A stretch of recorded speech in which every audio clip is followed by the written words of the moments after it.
Paolo Avellino, seryoso na kay Kim Chu? Spotted na sobrang sweet sa Canada.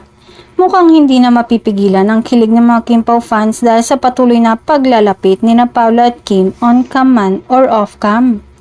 Matapos ang kanilang tambalan sa hit series na Linlang at ang sunod-sunod na public appearances nila sa mga events at concert abroad.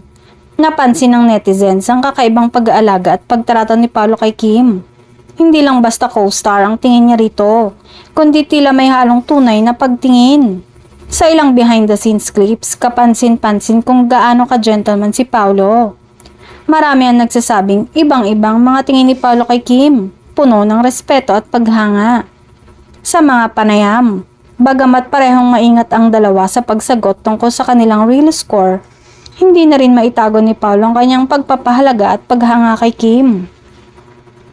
Samantala, si Kim naman ay hindi rin maikakaila sa pagiging komportable at masaya tuwing kasama si Paolo. Madalas pa nga niyang banggitin sa interviews kung gaano siya natututo at na-enjoy ang mga proyekto kapag si Paolo ang katrabaho.